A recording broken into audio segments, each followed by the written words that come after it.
Hello, everyone. Welcome to today's podcast. I just picked up my Canon R today, so very exciting time. I also got a 16 to 35 f4 because it has IS in it, and in the Canon R there is no in-body stabilization, unfortunately. So that is my beginning kit to this, and what I'm using it for, as I talked about in the mirrorless photography episode, is I'm using it just for travel videos and travel photography. The lenses that are on my list to get, I want to get the 50-1.2, the old version, not the new version for the R.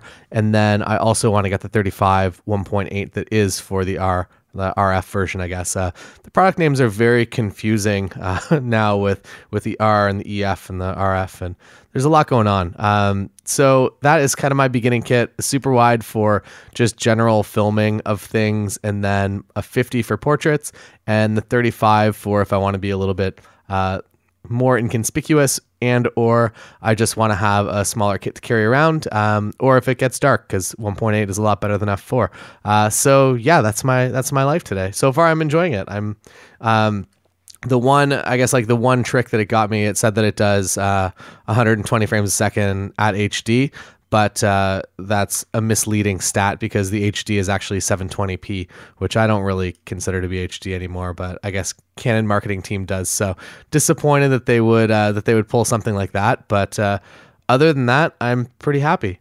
So we'll see how it goes. We'll see how long I have it for. I don't know. It's definitely not going to take over from my main wedding photography kit, but it is going to be something that's useful for pretty much everything outside of weddings. So yeah. Today, I'm talking about, I actually got a question on Instagram. If you have any questions, feel free to send me a DM, and I will do my best to include them in the show. This is from Luke Priestley. He is a younger photographer, and he was wondering if I had any advice for how somebody 17 years of age, something to steer them in the right direction to one day become a successful wedding photographer starting at such a young age. So far, I have one success story. I met a dude named Trey Cockram. He was a member of our Facebook group when we had it a long time ago. I will be starting a new Facebook group for Patreon members. So if you're a Patreon member, that's coming soon. There will be an announcement. Anyway, so Trey, we connected over Facebook, and I think he was 15, 16 at the time whenever we first spoke. And he was kind of going through the stages as well, that he was actually meeting with couples, and he wouldn't really necessarily disclose his age. He would definitely tell them if they asked, but for the most part, he was just kind of like, if they want to book me and they like my photography, they're going to book me.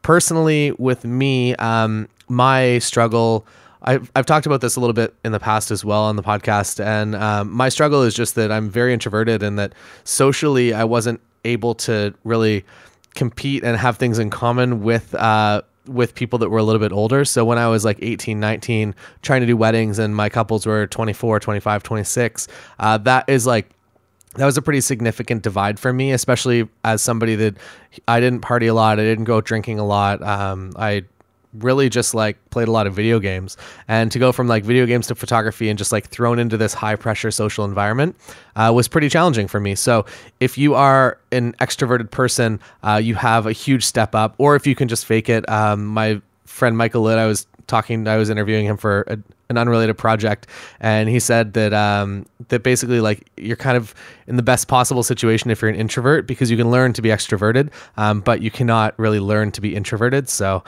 maybe something to think about, the wise words of Michael Litt. So my advice here comes in two specific levels. The first level is setting yourself up for success in the future. And that means just not spending the next 3 or 4 years until you're 21, 22, charging very, very little money, to definitely charge what you're worth. I think the other thing is to really play your strengths.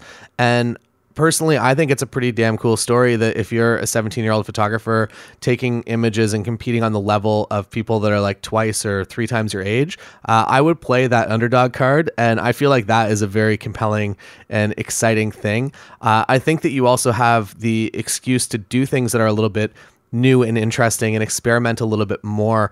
I know when I was first getting into things, my kind of vision for photography and for weddings specifically came from my concert background, and my concert background was just shoot people looking regular and normal and try not to overpose. And I kind of carried that into my wedding photography. And while it doesn't really sound that revolutionary, at the time, everything was very traditional, and just having any small little bit of an edge was very powerful. The other thing that I guess it's going to be amazing for you is the fact that you're setting your business up now. If you're 17 and you're like already serious enough about photography to start learning about it online and understanding that like weddings is a possible future for you and that you're excited about that, I think that that is kind of the best place to ever be in, because by the time all of your friends start getting married, you're already going to have an amazing portfolio. And maybe the next couple of years will be a little bit of a struggle. Maybe you can book like 10, 15 weddings, 20 weddings, whatever it is. Definitely like an awesome career, but you will really start to explode by the time you turn like 22, 23, if weddings are still what you want to be doing. I've definitely seen that happen over and over again with lots of different photographers that have connected with me and that I've connected with kind of all around the world. So know that like 5 years from now, which seems like a lifetime away, is a lot of a really positive business. So really start kind of gearing yourself up for that. And as well as understand that like that us older folk really don't understand the internet a whole lot. We are not comfortable talking in front of a camera. If you have grown up on Snapchat and actually like interacting with people through video, I think you have a huge advantage when it comes to actually marketing yourself, as well as just like understanding the power of like swipe up ads, that if you have a few dollars to put into Instagram story ads, that they will go a long ways. I would also say to join Trey Cockram's Facebook group is called Seek the Light. I would say join that Facebook group and message Trey and ask him, I don't know if he has any specific advice. I'll actually have a podcast with him in the queue. So that will be out in a couple of days. But overall, just play your strengths. And right now your strength is that you're not an older photographer, and make that clear. Market with that. Do a lot of video content. Get involved with a lot of friends. I think like the coolest thing, at least for me even now, is kind of stayed the same since my very beginnings as like a 14-year-old skateboard photographer. And that is just like the most fun thing to do in the world, is to just make cool stuff with your friends. And if at some point that can actually fill your bank account and allow you to create more cool things with your friends, I think that's a pretty worthwhile path to go down. So whatever that means for now, I would just keep creating good content while you have the time and the freedom. And another cool thing is that you're kind of the first in the generation of people that it's okay not to go to post-secondary school if you choose not to, that there are so many pathways and avenues that you can learn everything that you would ever need to know about photography and business and marketing on YouTube and on podcasts and audiobooks, and not spend those extra years kind of spinning your wheels and not quite creating a photography business. So I would just say start now, start creating the work that you want to be creating, and really just play your strengths as a younger photographer that's new and out there and wants to create work and be that success story. And really kind of connect with the couples that would be excited to tell their friends and family that they found this prodigy photographer that's super young and he's going to come take like the best wedding photos ever. And maybe that they also got a little bit of a wicked deal because you're a little bit younger. But just keep increasing your prices with every wedding that you book, every engagement session that you do. Also, just like getting all your friends together, anyone that's like in a coupley relationship, and go out and create amazing work that other people don't have the time to do, that don't have the vision to do. You're also in a place that you're probably seeing a lot different content than I'm currently seeing on a day-to-day basis. So I would say begin creating wedding work in the vein of what you're seeing that you're actually really enjoying, and not just going out and following what we're doing and what Jose V is doing and what Gabe McClintock or Sam Hurd or whoever the photographers that you look up to are.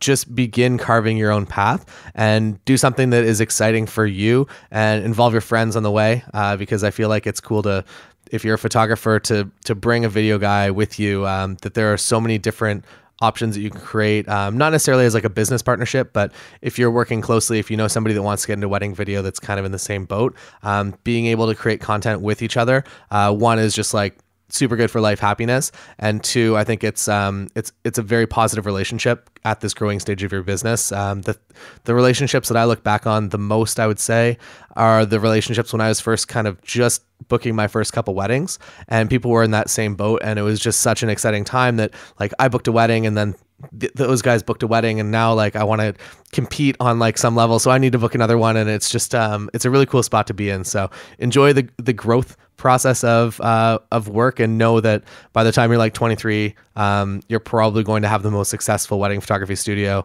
in your entire city. So go hard now and have some fun.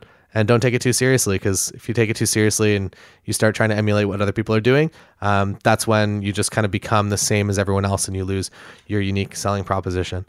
Those are my thoughts for today. Thank you for joining me. I'm going to go play with this Canon R now and see if I have any feedback on that tomorrow. I'll probably be making a video at some point.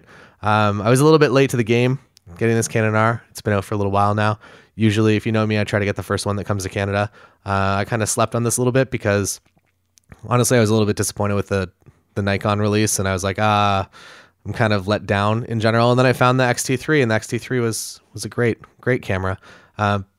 Unfortunately, it's been replaced by this Canon R. So we'll see how it goes over the next couple of days. Thank you for joining me. I'm Taylor Jackson. If you have any questions, feel free to send me a DM on Instagram. I am at Taylor Jackson. That is where today's question came from. So thanks, Luke, for sending this question to me. And I will see you guys tomorrow.